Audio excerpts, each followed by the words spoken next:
अस्सलाम वालेकुम। आज लेक्चर हमारे पास है बायनॉमियल फ्रीक्वेंसी डिस्ट्रीब्यूशन। इससे पहले हमारे पास बायनॉमियल डिस्ट्रीब्यूशन था। आज हमारे पास न्यू टॉपिक है binomial frequency distribution. If the binomial probability distribution is multiply by n the number of binomial experiment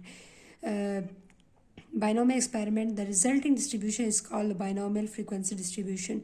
हमारे पास क्या है, हमारे पास प्रोबेबिलिटी फंक्शन जब मल्टीप्लाई होगा किसके साथ, n के साथ, तो हमारे पास n is the number of binomial experiment. ठीक है, तो हमारे पास जब n के साथ मल्टीप्लाई होगा प्रोबेबिलिटी ऑफ x जो मल्टीप्लाई हो जाएगा n के साथ, कैपिटल N के साथ, तो ये हमारे पास क्या कहलाएगा, बायनॉमियल फ्रीक्वेंसी डिस्ट्रीब्यूशन कहलाएगा। ठीक है, it is use to find the expected frequency of x success in n binomial experiment. हमारे पास नंबर ऑफ सक्सेस जो है वो हमारे पास उसकी expected frequency of x success हमारे फाइंड आउट करेंगे। ठीक है, यहाँ पर हमारे पास एग्जाम्पल करवाते हैं, एग्जाम्पल से आपको मोर क्लियर हो जाएगा।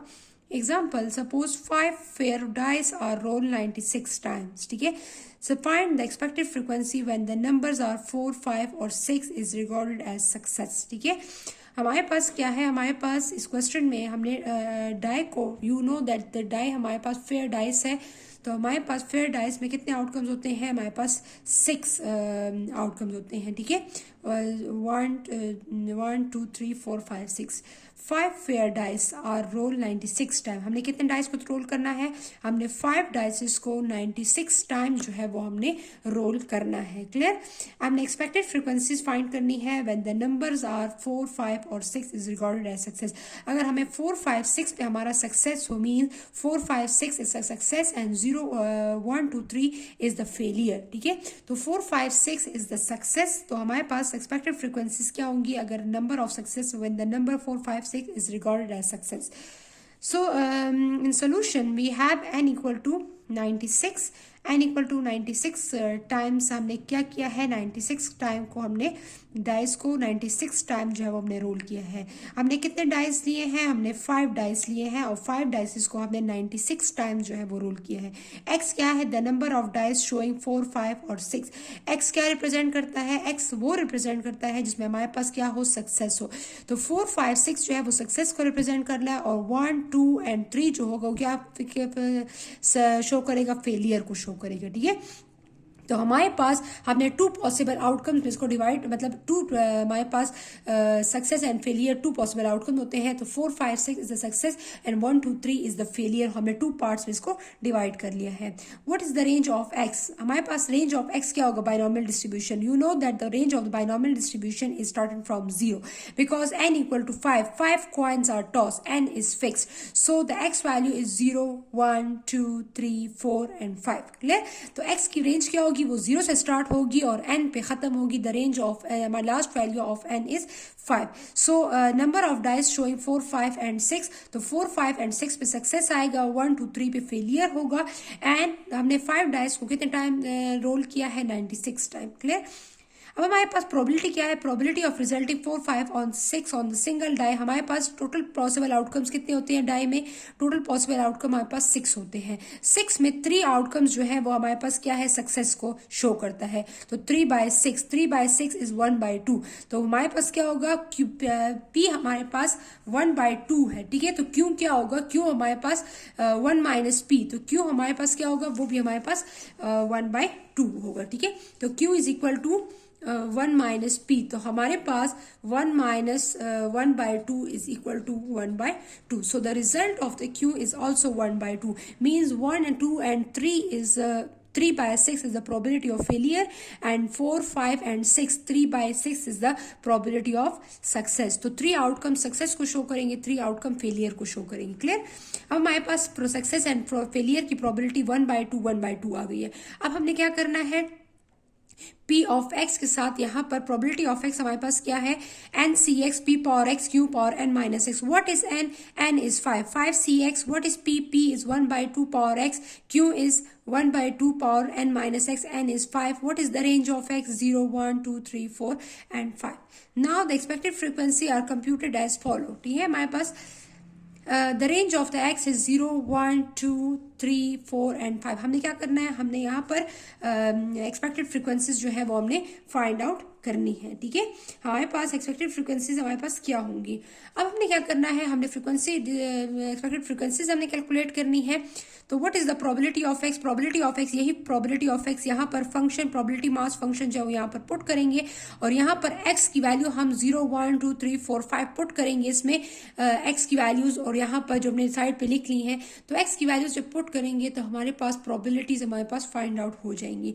तो 5c0 p power 0 q power 5 minus 0, 5c1 p power 1 q power 5 minus 1, फिर 5c2 p power 2 q power 5 minus 2, फिर 5c3 p power 3 q power 5 minus 3, 5c4 p power 4 q power 5 minus 4, 5c5 p power 5 p is 1 by 2 q is 1 by 2 5 minus 5। Clear, तो हम calculator से आप इसको easily find out कर सकती हैं। ठीक है, अब हम कैलकुलेटर से करते हैं। यहाँ पर आप देखें तो हमारे पास फर्स्ट हमारे पास क्या है, 5c0, 5 shift NCR 0 multiply by, क्या मल्टीप्लाई हुआ है, 1 by 2 पावर 0, जिस चीज की पावर 0 हो वो हमारे पास 1 होता है, तो हम यहाँ डायरेक्ट लिख लेंगे 1। फिर मल्टीप्लाई बाय हमारे पास क्या है, 1 by 2 पावर 5 माइनस 0, तो 5 minus 0 is equal to 1 divide by 2 power 5 minus 0, तो इज इक्वल टू 5। पावर में क्या आएगा, 5 आएगा। ठीक है, तो पावर में यहाँ पर 5 आ जाएगा, तो आंसर क्या आएगा, 0.03125। मैंने इसको पॉइंट में लिखा है, आप इसको इन्होंने फ्रैक्शन फॉर्म में लिखा, आप यहाँ पर पॉइंट में भी लिख सकती हैं। ठीक है, नेक्स्ट क्या है हमारे पास, नेक्स्ट हमारे पास है 5c1 p power 1 q power 5 minus 1। सो हम नेक्स्ट करते हैं 5 शिफ्ट NCR 1। ठीक है, यहाँ पर 5 shift NCR p power 1 and q power 5 minus 1। So multiply by 1 divide by 2 power 1 multiply, फिर q ब्रैकेट लगाएंगी, 1 डिवाइड बाय 2 पावर में क्या आएगा, 5 माइनस 1, 5 माइनस 1 क्या आएगा, तो 4। The answer is 4। Clear, so the answer is 0.15625। तो अगर आप देखें 5 डिवाइड बाय 32 से भी आपके पास यही आंसर आता है कि नहीं, 0.15625। क्लियर, अब यहाँ पर आप देख लें कि 5 डिवाइड बाय 32 से आपके पास क्या आंसर है, 5 डिवाइड बाय 32, 5 डिवाइड बाय 32 0.15625 वही आंसर आता है जो मैंने इसको सॉल्व करने से हमारे पास आता है। ठीक है, तो आप पॉइंट्स में लिख सकती हैं, इससे कोई फर्क नहीं पड़ता। इसके बाद अब नेक्स्ट करेंगे 5c2 p power 2 q power 5 minus 2। So 5 shift NCR 2 and multiply by, bracket लगाएंगी, ब्रैकेट में क्या है, 1 by 2 power 2, 1 divide by 2 bracket close, power में लिखेंगी 2 एंड फिर अगेन मल्टीप्लाई लिखेंगी, मल्टीप्लाई क्या हो रहा है, 1 by 2 5 माइनस 2 3। क्लियर, तो 1 डिवाइडेड बाय 2 पावर में लिखेंगी 5 माइनस 2, तो answer is 3। So the answer is 0.3125, 0.3125। और यहाँ से देखिए 10 डिवाइडेड बाय 32 से भी आपके पास 0.3125 ही आएगी। क्लियर, तो इससे कोई फर्क नहीं पड़ता, पॉइंट्स में लिखे या फ्रैक्शन में लिखे, इससे कोई फर्क नहीं पड़ता। अब नेक्स्ट हम करेंगे, नेक्स्ट हमारे पास क्या है, 5c3, 5 shift NCR 3 multiply by 1 divided by 2 bracket close, power में क्या आएगा 3 ब्रैकेट क्लोज, फिर multiply by 1 divide by 2 power में क्या आएगा 5 minus 3, 5 minus 3 equal to 2। So the answer is 3125, वही आंसर आएगा 10 डिवाइड बाय 32 से, यही आंसर 0.3125। इन दोनों का आंसर हमारे पास सेम है। ठीक है, नेक्स्ट हमारे पास क्या है 5c4। ठीक है, तो अब हमारे पास नेक्स्ट इसमें हमारे पास क्या है 5 shift 5c4, 5 shift NCR 4, answer is 5। ठीक है, मल्टीप्लाई करेंगे किसके साथ, 1 डिवाइड बाय 2 पावर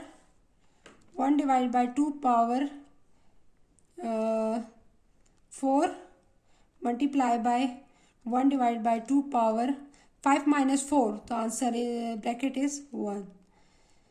0.156, यहाँ पर आंसर आएगा 0.1562। ये सारे आप आंसर्स फाइंड आउट कर लेंगी।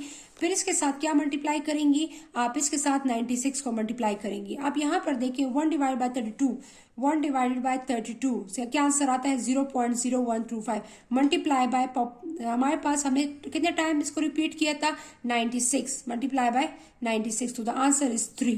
क्लियर? तो द आंसर इज 3। तो मेरे पास आंसर क्या है 3, तो आप यहां पर लिख सकती हैं द आंसर इज 3। अब 5 divide by 30, 5 divided by 32, 5 divide by 32 multiply क्या करेंगी 96, हर एक के साथ 96 मल्टीप्लाई, तो आंसर इज 15। उसके साथ क्या आएगा 15। क्लियर? इस तरह आप नेक्स्ट इसके साथ भी मल्टीप्लाई कर लेंगी 96, तो आंसर इज 30। फिर इसके साथ मल्टीप्लाई करेंगे 96, तो आंसर इज 30। फिर 5 डिवाइड बाय 32, 36 मल्टीप्लाई 96 मल्टीप्लाई करेंगे, the answer is 15। And 1 divide bye 32 multiply by 96, तो आंसर इज 3। अब आप इस सब को हमारे पास इस सब को आप अगर प्लस कर लें तो इसका आंसर आपके पास क्या आना चाहिए, हमारे पास इसका आंसर 96 ही आना चाहिए। जो वैल्यू आपने इसके साथ मल्टीप्लाई की होगी यहाँ पर उसका सम जो होगा वो आपके पास वही आना चाहिए। And sum of all the probability is always equal to 1। Probability का सम जो होगा वो आपके पास क्या आएगा, वो आपके पास 1 ही आएगा। तो एक्सपेक्टेड हमारे पास this the expected frequencies mean, अगर हमने एक एक्सपेरिमेंट मीन्स जो प्रोबेबिलिटी आई है तो प्रोबेबिलिटी में जो अगर मैंने 96 टाइम मल्टीप्लाई किया है तो कितने चांसेस हैं कि हमारे पास 0 जो है वो अपेयर होगा। ठीक है, तो हमारे पास 96 में हमारे पास टोटल 3 चांसेस है कि हमारे पास क्या होगा 0 अपेयर होगा।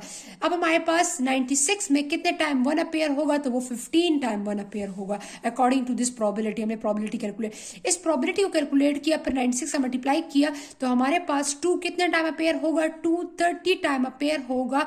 कितने 96 में 2 जो हो वो 30 टाइम अपेयर होगा। फिर 3 जो होगा वो 96 में हमारे पास 30 टाइम वो भी अपेयर होगा। 4 जो होगा वो हमारे पास 15 टाइम अपेयर होगा आउट ऑफ 96। एंड 5 जो होगा वो हमारे पास 3 time appear out of 96।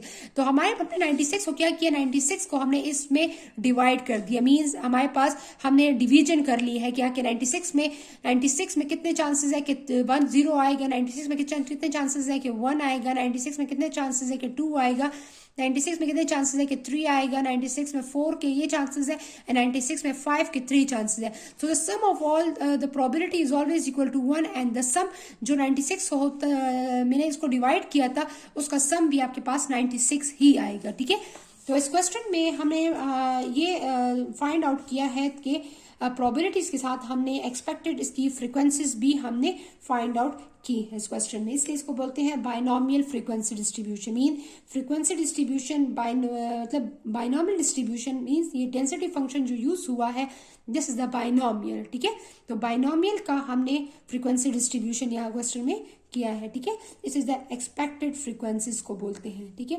Thank you, Allah Hafiz.